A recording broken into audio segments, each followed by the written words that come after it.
अस्सलाम वालेकुम। हेल्थ 21 के साथ मैं हूं मुनीबा कुल बाजवा। हम कोशिश करते हैं हेल्थ 21 में आपके लिए वो मौजू लेके आएँ जो आपके रोज़मर्रा ज़िंदगी में जिनका बहुत असर पड़ता है और आप उसके मालूमात जानना चाहते हो जिनके बारे में। इसी तरह का आज हमारा टॉपिक है और टॉपिक है the connection between posture and neuromuscular function. और मुझे स्टूडियो में ज्वाइन किया है डॉक्टर मेहरान हैदर ने, फ़िज़िकल थेरेपिस्ट है, इन्हें खुशामदीद कहते हैं प्रोग्राम में। सबसे पहले डॉक्टर मेहरान, मैं आपसे ये जानना चाहूँगी कि पोस्चर जो होता है वो क्या होता है? पोस्चर बेसिकली हमारी बॉडी की अलाइनमेंट है और पोजीशनिंग है। जब भी हम कोई काम कर रहे हो, जैसे हम बैठे हैं, खड़े हैं या कोई फिज़िकल एक्टिविटी करें जिसमें हमारा बैलेंस और कोऑर्डिनेशन मेंटेन रहे और स्टेबिलिटी आए बॉडी में, इसको हम पोस्चर कहते हैं। ये जो पोस्चर है सिर्फ ये बैठने तक महदूद है, यानी लेटने का या चलने का पोस्चर भी होता है? पोस्चर हर बॉडी मूवमेंट का है, जैसे हम खड़े हैं, बैठे हैं, चल रहे हैं या लेटे हुए हैं, हर एक जितनी भी बॉडी मूवमेंट्स हैं उन सब का अपना अपना पोस्चर होता है, जिसमें हम मसल्स के ऊपर हमारा बैलेंस मेंटेन रहता है और मसल पे कम से कम फोर्सेज आती हैं, जिसकी वजह से मसल एक्टिवेशन अच्छी रहती है। तो इस वजह से इनका एक प्रॉपर जो है चैनल होता है जिसकी वजह से हम पोस्चर मेंटेन होता है। अच्छा, जो पोस्चर है वो न्यूरोमस्कुलर फंक्शन को कैसे मुतासर करता है? अच्छा, सबसे पहली चीज़ तो ये है कि अगर हमारा प्रॉपर पोस्चर है उसकी वजह से मसल्स के ऊपर लोड कम होगा, हमारे जॉइंट्स अच्छे होंगे, उसके साथ साथ हमारे ब्रेन के साथ कनेक्शंस अच्छे होंगे, जिसकी वजह से हमारे बैलेंस एंड कोऑर्डिनेशन इंप्रूव होगी। इसकी वजह से जब न्यूरो एंड मस्कुलर दो अलग अलग चीज़ें, एक नर्व्स हैं एक मसल्स हैं, जब ये प्रॉपर रहेंगी तो ऑटोमेटिकली हमारे बॉडी के अंदर जो बैलेंस है और जो सिग्नल्स आ रहे हैं ब्रेन से वो मेंटेन रहेंगे। अच्छा, ये भी बताइएगा, जो पोस्चर गलत तरीके से कहा जाता है कि अक्सर कि आप गलत तरीके से कंधे झुका के बैठे हुए हैं या आप कमर झुका के चल रहे हैं, क्या ये सारे गलत पोस्चर्स हैं?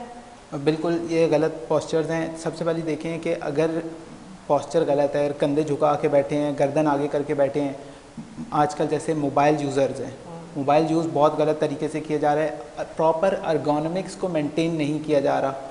अर्गोनॉमिक्स का मतलब ये है कि हमें एक प्रॉपर जो है हर चीज़ को एक प्रॉपर लेवल पे लाके उसको ऊपर काम करना है। जब वो चीज़ नहीं हो रही है तो वो एक पोस्चर को ख़राब करती है, जिसमें आपके शोल्डर्स इफ़ेक्ट होते हैं, सर्वाइकल इफ़ेक्ट होते हैं, बैक आपकी इफ़ेक्ट होगी, उसके साथ साथ आपकी बॉडी की मूवमेंट्स इफ़ेक्ट होना स्टार्ट हो जाएंगी, जो कि फर्दर मल्टीपल प्रॉब्लम्स जो पोस्चर से रिलेटेड हैं उनकी तरफ लेके जाएंगी। अच्छा, जब ज़्यादातर ऑफिस वर्कर्स का ये सवाल होता है कि वो डेस्क जॉब कर रहे होते हैं और सामने मॉनिटर होता है और काम कर रहे होते हैं, तो अक्सर हमने देखे कि डिफरेंट कंफर्टेबल सीट्स जो होती हैं वो दी जाती हैं पोस्चर मेंटेन करने के लिए, लेकिन आजकल के जैसे बच्चे हैं टैब यूज़ कर रहे हैं, लैपटॉप यूज़ कर रहे हैं अपने थाइस पे रख के, तो कितना इम्पेक्ट पड़ता है इनके ऊपर? देखें, पोस्चर में अर्गोनॉमिक्स अगर फॉलो हो रही हैं तो बॉडी मैकेनिक्स अच्छी रहेंगी। मैकेनिक्स क्या है? Body movements.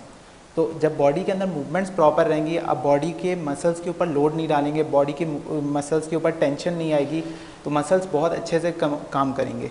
On the other hand, जब हम लोग उस पॉस्चर को प्रॉपर मेंटेन नहीं कर रहे, काम जो है जिस तरह आजकल बच्चे हैं उनके बैग्स हो गए या टैब्स हैं, लैपटॉप्स हैं, वो प्रॉपर यूज़ नहीं कर रहे, झुक के काम कर रहे हैं, एक प्रॉपर पॉस्चर मेंटेन करके नहीं कर रहे, तो उनको इंजरीज़ की तरफ जा रहे हैं, या फिर उनका जो है मसल्स इतने ज़्यादा ख़राब हो जाते हैं कि उनको बहुत छोटी उम्र से ही उनको बैक के और सर्वाइकल के प्रॉब्लम स्टार्ट हो जाते हैं। अच्छा, मुझे ये भी बताइएगा, जो कॉमन प्रॉब्लम्स हैं पोस्चर्स की वो क्या है? कॉमनली पोस्चर से आपके मसल्स इफ़ेक्ट होते हैं, जिसमें राउंडेड शोल्डर्स हो जाते हैं, आपके बैक है जिसमें थोरेसिक होती है तो वो हंच बैक हो जाती है, आपका लंबर रीजन है उसकी वजह से आपकी फ्लैट बैक हो जाती है, उसके बाद आपका ये सर्वाइकल प्रॉब्लम्स है, फॉरवर्ड हेड हो जाता है। तो इसके बाद जब ये स्टार्ट होता है, इनिशियली ये ऐसे आपको दिखता है, उसके बाद जब वो फर्दर क्रॉनिक कंडीशंस पे जाता है तो वो आपको प्रॉब्लम्स कॉज करता है, जिसकी वजह से हाथ पैर सुन्न होने लग जाते हैं या पेन बढ़ने लग जाता है। सबसे पहला सिम्टम ही पेन आता है, उसके बाद सुन्न होना स्टार्ट होता है, सुन्न होने के बाद वो चीज़ें आगे लीड करती हैं जो कि आगे फर्दर कॉम्प्लिकेशंस की तरफ जाती हैं। अच्छा, जो ख़राब पोस्चर होता है, ये जो हमारे मसल्स हैं, जो पट्टे हैं, इसको किस तरीके से ये डिसबैलेंस को जो है वो आगे बढ़ावा दे सकता है? अच्छा, देखिए, डिसबैलेंस को रोकने के लिए सबसे पहली चीज़ है आपको, जिस तरह मैंने पहले बताया, अर्गोनॉमिक्स फॉलो करनी है। अर्गोनॉमिक्स में ये है कि अगर मुझे लैपटॉप यूज़ करना है तो मुझे अपने बिल्कुल ऐसे लेवल पे रखना है कि वहाँ पे मेरी बॉडी के ऊपर बहुत कम फोर्सेज अप्लाई हो रही हूँ। उसके साथ साथ मुझे अगर कोई काम करना है, डेस्क वर्क करना है, तो मुझे अपना डेस्क इस लेवल पे लेके आना है कि मेरा प्रॉपर्ली पोस्चर जो है उस जगह पे हो, ताकि मुझे अपनी बॉडी के ऊपर एक्सेसिव फोर्स ना लगानी पड़े और मूवमेंट्स अच्छी हों। जब ये चीज़ें अच्छी होंगी तो ऑटोमेटिकली मेरी बॉडी का पोस्चर प्रॉपर्ली मेंटेन होता जाएगा। अच्छा, एक चीज़ मुझे और भी पूछनी थी, ये मिथ है कि या सही है, आप इसका जवाब देंगे, कि अक्सर हमने देखा है मोबाइल पे जो है तकरीबन सारे टीनेजर्स भी, बच्चे भी, हम भी जो है वो मूवीज़ देख रहे होते हैं, वीडियोस देख रहे होते हैं, और हम जिस तरह से पकड़ते हैं तो अक्सर लोगों की उंगलियां मैंने टेढ़ी देखी हैं, क्या वो इसी से रेलिवेंट है? देखें, ये रेलिवेंट हो सकता है, मिथ है, लेकिन जो मोबाइल की अगर यूजेज है वो आपने एक तो ज़्यादा है और प्लस उसको प्रॉपरली होल्ड नहीं किया हुआ। जैसे ज़्यादातर बच्चे जो हैं वो लेट के मोबाइल देख रहे होते हैं, और हमारी अक्सर तौर पे जो कॉमनली एक चीज़ मैंने नोट की है, मेरे पास पेशेंट्स भी आते हैं उनमें, कि उनसे जब मैंने क्वेश्चन किया कि कैसे शुरू हुआ तो आपका पॉस्चर क्या था, तो वो दे ऑल आर लाइक कि हम सर के नीचे हाथ रख के मोबाइल यूज़ कर रहे होते हैं।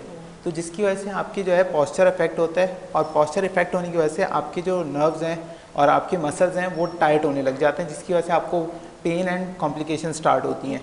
तो उनसे अवॉइड करने के लिए आपको अपना पॉस्चर प्रॉपर रखना होगा, ख़ास तौर पे जहाँ पे आपके मसल्स पे लोड और टेंशन सबसे कम हो। बेडरूम में लोग अक्सर यूज़ कर रहे होते हैं, तो वहाँ किस तरह मेंटेन कर सकते हैं कि कुछ लकड़ी का तख्त हो या टेबल हो, ज़्यादातर वहाँ बैठ के काम किया जाए, क्योंकि अक्सर लोग हमारे यहाँ लेजीनेस ज़्यादा आ गई है, इसलिए हम लोग लेट के या बैठ के जो है वो काम कर रहे होते हैं। अच्छा, देखिए, सबसे पहली चीज़ ये है कि आपको प्रॉपर अलाइनमेंट पॉस्चर की होनी चाहिए, कि आपका बैक फुली सपोर्टेड होने चाहिए, आपके जो हैंड्स हैं वो एल्बो सपोर्टेड होनी चाहिए, उसके साथ साथ आपकी नीज़ जो हैं वो प्रॉपरली अलाइंड होनी चाहिए, और आपके फीट जो हैं वो आपके फ्लोर को टच हो रहे हों, कि इस तरीके से आपका पॉस्चर होगा तो आपके मसल्स के ऊपर लोड कम से कम होगा।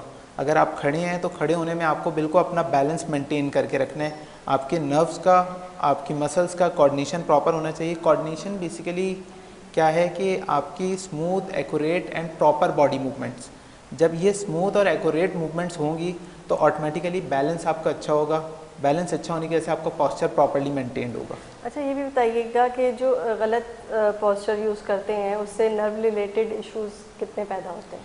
नर्व रिलेटेड इश्यूज़ बहुत सारे पैदा हो सकते हैं, जिसमें आपका लंबर रेडिकुलोपैथी एक बहुत मिथ है कि शियाटिका कॉमनली जो है वो होता है, लेकिन लंबर रेडिकुलोपैथी में आपकी सारी नर्व्स इंक्लूड हो जाती हैं, जिसमें आपके शियाटिक नर्व भी हो सकती है, आपकी फिमोरल नर्व भी हो सकती है, ऑब्टुरेटर नर्व भी हो सकती है। On the other hand cervical problems आ सकते हैं, सर्वाइकल में नर्व कंप्रेशंस हो सकती हैं, जिसमें हमारी कॉमनली इन्वॉल्व जो होती है वो मीडियन नर्व होती है, हमारी रेडियल नर्व होती है, अल्नर नर्व होती है। उसके साथ साथ फुट प्रॉब्लम्स आ सकते हैं जो कि पेरोनियल नर्व के इफेक्ट होने की वजह से कॉज होते हैं। तो ये इन सब चीज़ों को रोकने का सिर्फ एक ही तरीका है कि आपने अपने आप का पॉस्चर मेंटेन करना है, बैलेंस अच्छा रखना है। अगर फॉर सपोज़ कुछ लोग मेरे पास एज अ पेशेंट, जो मैंने चीज़ देखी है, मेरे पास पेशेंट्स आए हैं, अगर उनको कमर से दर्द शुरू हो रहा है और वो पैर तक जा रहा है, तो वो लोग ये कहते हैं कि हम वज़न उठा रहे थे, उनका वज़न का काम है, वो रोक नहीं सकते।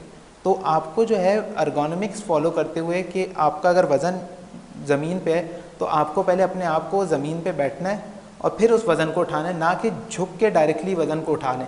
तो it will affect your muscles as well as your nerves. So इन चीज़ों से बचने के लिए आपको जो है ना प्रॉपरली उन चीज़ों को देखना पड़ता है। अच्छा, ये जो पोस्चर है, ये बैलेंस और जो कोऑर्डिनेशन है, इसको कितना मुतासर करता है? देखिए, बैलेंस एंड कोऑर्डिनेशन का आपका मसल्स का और नर्व्स का ब्रेन के साथ थ्रू आउट कनेक्शन होता है। ब्रेन से जब सिग्नल्स आते हैं आपके मसल्स तक, तो वो उस बैलेंस को मेंटेन करवाने के लिए और स्टेबिलिटी प्रोवाइड करने के लिए एक अहम रोल प्ले करते हैं। अगर आपके ब्रेन प्रॉपर सिग्नल्स नहीं दे रहा है, ब्रेन प्रॉपरली वर्क नहीं कर रहा है, एफिशिएंटली वर्क नहीं कर रहा है, या आपके मसल से प्रॉपर सिग्नल ब्रेन तक नहीं जा रहा है, तो वो बैलेंस नहीं मेंटेन कर पाएंगे और बैलेंस उनका इफ़ेक्ट होगा। अच्छा, एक कॉमन मिथ है, मैं चाहूँगी वो भी साथ साथ क्लियर करते चलूँ, कि अक्सर लोग जो 50 क्रॉस कर जाते हैं, यानी 60s में होते हैं, अपने 70s में, जब वो चलते हैं तो उनका एक पाँव ज़रा सा जो है वो लंगड़ा के चल रहे होते हैं या उसके ऊपर प्रेशर कम दे रहे होते हैं। ये ड्यू टू ये जो पुअर पोस्चर है, ये इसकी वजह से होता है या एजिंग की वजह से? अच्छा, ये इसके दोनों रीजंस हो सकते हैं। पुअर पोस्चर भी हो सकता है, एजिंग भी हो सकता है। अच्छा, एजिंग को तो नहीं रोका जा सकता, it is a continuous process. Posture को मेंटेन किया जा सकता है। एजिंग के साथ साथ हमें कुछ चीज़ें ऐसी करनी पड़ती हैं। जीरियाट्रिक पॉपुलेशन, जो हमारी ओल्ड एज पॉपुलेशन है, उसको हम जीरियाट्रिक पॉपुलेशन कहते हैं। तो जीरियाट्रिक पॉपुलेशन के लिए हमें ख़ास तौर पे उनको बैलेंस एंड कोऑर्डिनेशन इंप्रूव करने के लिए उनके लिए कुछ चीज़ें अमेंडमेंट करनी पड़ती हैं, जिससे उनका बैलेंस अच्छा रहे। लाइक उनको अगर वो सीढ़ियाँ चढ़ रहे हैं तो रेलिंग होनी चाहिए, कमरे में लाइट अच्छी होनी चाहिए जिसकी वजह से उनकी विजुअल इफेक्ट ना हो। प्लस उसके साथ साथ उनका जो फ्लोर है वो स्मूथ होना चाहिए, वो रफ़ नहीं होना चाहिए। अगर रफ़ होगा तो उनका बैलेंस आउट होगा और उनको जॉइंट इश्यूज़ और मस्कुलर इश्यूज़ कॉज होंगे। ठीक है, अभी अगर हम इसकी बात करें, नर्वस सिस्टम की बात करें, तो पोस्चर को बरकरार रखने के लिए किस तरीके से आप मेंटेन कर सकते हैं अपने पोस्चर को ना, जब आपका नर्वस सिस्टम में अगर कोई रुकावट आती है? अच्छा, पोस्चर को मेंटेन रखने के लिए हमें क्या करवाना पड़ता है, बॉडी मूवमेंट्स। जब आप मल्टीपल टाइम्स बॉडी मूवमेंट्स करवाते हैं पेशेंट्स को, अपने क्लाइंट्स को, तो वो ट्रेंड हो जाता है, ब्रेन आपका ट्रेंड होता है, तो वो ऑटोमेटिकली उन चीज़ों को काउंटर एक्ट करता है, बैलेंस मेंटेन करता है, जिसकी वजह से आपका पोस्चर अच्छा होने लग जाता है। तो ब्रेन जब आपका जो है ट्रेंड होगा एक मूवमेंट से, तो ऑटोमेटिकली वो आपकी मूवमेंट्स अच्छी परफॉर्म करेगा, जो कि आपके पोस्चर मेंटेन करने के लिए हेल्पफुल होगी। अच्छा, मैं एक और चीज़ भी आपसे जानना चाहूँगी जो कि मिथ है और काफ़ी पॉपुलर है, आप उसको भी क्लियर कीजिएगा, कि अक्सर लोग, हमने ये देखा है कि जैसे ऑफिस से थके हुए घर आए हैं, या ख़वातीन भी हैं या मर्द भी हैं, तो उसके बाद वो आके डिफरेंट किस्म की जो है वो एक्सरसाइज यानी स्ट्रेचिंग टाइप की करते हैं, ताकि मसल्स में से आवाज़ आए या हड्डियों में से आवाज़ आए कि जी सुकून मिल गया, अब थकन उतर गई। ये कितना सही है और कितना गलत है? देखिए, एक्सरसाइज को अपनी डेली हैबिट बनाना चाहिए, लेकिन ऑन द अदर हैंड अगर आपका वो प्रॉपर पॉस्चर नहीं है और वो जो आप जिस तरह कह रही हैं कि आवाज़ें आना और ये सब चीज़ें, अगर वो स्ट्रेचिंग्स के दौरान आ रही हैं, तो आपको जो है ज़रूर फिज़िकल थेरेपी की ज़रूरत है और अपनी जो है ना पॉस्चर मेंटेन करवाने की ज़रूरत है। अगर जो है ये इस तरह की आवाज़ें आएँ, तो आपको अपने जो है वो बॉडी टेस्ट करवाने की ज़रूरत है, जिसकी और या अपने फिजिशियन को दिखा दें, क्योंकि हो सकता है कोई आपके पैथोलॉजी और हो और वो उस वक्त विजिबल ना हो, लेकिन वो फ्यूचर में जाके आपके सामने आए, तो it's better to cure it early as possible. क्या पोस्चर को बेहतर बनाने के लिए जो न्यूरोमस्कुलर फंक्शन है, ये भी साथ साथ बेहतर हो जाता है जब हम पोस्चर सही करते हैं? तो बिल्कुल, जैसे ही पोस्चर आपका इम्प्रूव हो रहा होता है, पोस्चर आप इम्प्रूव कर रहे होते हैं, कैसे इम्प्रूव कर रहे होते हैं, आप स्ट्रेचिंग्स करते हैं, अर्गोनॉमिक्स फॉलो करते हैं, स्ट्रेंथनिंग एक्सरसाइजेस कर रहे होते हैं। जब ये सारी चीज़ें आप फॉलो कर रहे होते हैं, तो उसके साथ साथ आपका पोस्चर इम्प्रूव हो रहा होता है और वो ब्रेन को, न्यूरोमस्कुलर फंक्शन को इन्हेंस कर रहा होता है। जब न्यूरोमस्कुलर फंक्शन इन्हेंस होगा, तो आपकी बॉडी की मूवमेंट्स अच्छी होंगी, जो कि बैलेंस और कोऑर्डिनेशन में आपको थ्रू आउट हेल्प करेंगी। अच्छा, एक बेहतर पोस्चर जो एक आम इंसान को इजीली समझ में आ जाए, तो एक बेहतर पोस्चर जो है उसके क्या आसान तरीके हैं? अच्छा, बेहतर पोस्चर के लिए सबसे पहली चीज़ ये है कि आपका वो पेन फ्री होगा, आपके जॉइंट्स और मसल्स पे कोई लोड नहीं होगा। उसके साथ साथ आप बॉडी एक्टिविटीज़ जब कर रहे होगे, तो आपको वो पॉजिटिव एनर्जी आपके अंदर होगी कि हाँ, ये पोस्चर ठीक है, जिसकी वजह से मेरी बॉडी जो है वो एफिशिएंटली वो बॉडी मूवमेंट परफॉर्म कर पा रही है। अगर वो आपकी जो है पोस्चर ख़राब होगा या आप वो एक्टिविटी ठीक नहीं कर पा रहे हुए, तो वो हो सकता है कि आपकी बॉडी पेन करे, या फिर हो सकता है बॉडी रिस्पॉन्स ऐसा दे जिसकी वजह से आपको कोई इंजरी कॉज हो जाए। अच्छा, ये भी बताइएगा, जो फिजियोथेरेपी है, ये पोस्चर और न्यूरोमस्कुलर फंक्शन में कैसे मदद कर सकती है? फ़िज़िकल थेरेपी का सबसे पहली चीज़ है कि physical therapy is for all ages. ठीक है। बच्चों से लेके बुज़ुर्गों तक फ़िज़िकल थेरेपी आजकल अप्लाई की जा रही है। अच्छा, सबसे पहली चीज़ ये है कि फ़िज़िकल थेरेपी में हम बीइंग अ फ़िज़िकल थेरेपिस्ट सबसे पहले मसल्स को उसकी असेसमेंट करते हैं। अब असेसमेंट में ये देखते हैं कि कौन से मसल टाइट हो रहे हैं, कौन से मसल्स वीक हो रहे हैं, कौन सा बॉडी पार्ट इफ़ेक्ट हो रहा है। उसके साथ साथ कि अगर ब्रेन की कोई पैथोलॉजी कॉज हो रही है जिसकी वजह से पोस्चर इफ़ेक्ट हो रहा है, तो उनकी असेसमेंट की जाती है। फिर उसके बाद मसल्स की stretching, strengthening and training of movement and endurance activities पे काम किया जाता है। फिर उसके साथ साथ हम गेट ट्रेनिंग पे काम करते हैं। गेट ट्रेनिंग का मतलब ये है कि चलने की सलाहियत, कि वो चल कैसे रहे, क्योंकि कुछ लोग बॉडी मूवमेंट्स बहुत अच्छी परफॉर्म कर रहे होते हैं, लेकिन जब चलने का वक्त आता है तो वो लड़खड़ा रहे होते हैं। तो वो उनकी बॉडी के मूवमेंट्स को ट्रेन किया जाता है, गेट मूवमेंट करवाई जाती है, गेट ट्रेनिंग करवाई जाती है, जिसकी वजह से वो मूवमेंट उनकी प्रॉपर होती है और उनका पोस्चर अच्छा होता है। अच्छा, एक चीज़ और भी बताते चाहिएगा हमारे व्यूअर्स के लिए, कि आजकल की जो जनरेशन जी है, जो बच्चे हैं, इनके चलने में भी प्रॉब्लम है, इनके शोल्डर्स का भी बहुत मसला है, झुके हुए होते हैं, और क्योंकि शायद हैवी बैग्स एक बहुत बड़ा रीज़न है, और मोबाइल यूसेज भी बहुत बड़ा एक रीज़न है। तो क्या पेरेंट्स को आप क्या मशवरा देंगे कि उनके बच्चों को किस एज में जल्दी आप फिज़िकल थेरेपी की तरफ लेके आएँ ताकि उनका पोस्चर बेहतर हो सके? देखिए, फ़िज़िकल थेरेपी के हमारा एक बड़ा जो कॉमनली इधर हमारी सोसाइटी में है कि फ़िज़िकल थेरेपी के वक्त उस वक्त आना है जब आपकी मसल्स और बॉडी इफ़ेक्ट हो जाए। असेसमेंट जो है हर एज ग्रुप के ऊपर करवाई जाती है।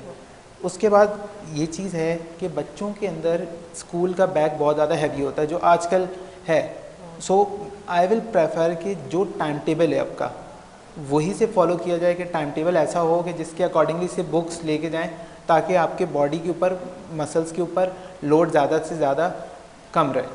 उसके बाद आपके जो बच्चे हैं वो जब उठते हैं, बैठते हैं या लिख रहे होते हैं, होमवर्क वगैरह कर रहे होते हैं, क्लासरूम्स में होते हैं, तो वो झुक के लिख रहे होते हैं, तो टीचर्स शुड एम्फेसाइज और and parents should emphasize on कि वो सीधे होकर बैठें, सीधे होकर अपना काम करें और वो झुक के काम ना करें। उनकी जो एक्टिविटी है, बॉडी मूवमेंट है, वो नॉर्मल रहे, ताकि फर्दर जाके उनको कोई प्रॉब्लम्स ना हो। बहुत शुक्रिया। डॉक्टर मेहरान हैदर हमारे साथ मौजूद थे, फिजिकल थेरेपिस्ट थे, और उन्होंने बड़ी डिटेल से बताया कि पोस्चर्स का और न्यूरोमस्कुलर फंक्शंस का आपस में क्या लिंक है और किस तरीके से आप अपने और अपने बच्चों के पोस्चर को बेहतर बना सकते हैं ताकि आने वाली किसी भी खतरनाक बीमारी से आप लोग महफूज रह सकें। इसी के साथ हेल्थ 21 की टीम और मुनीबा गुल को दीजिएगा इजाज़त। अल्लाह हाफ़िज़।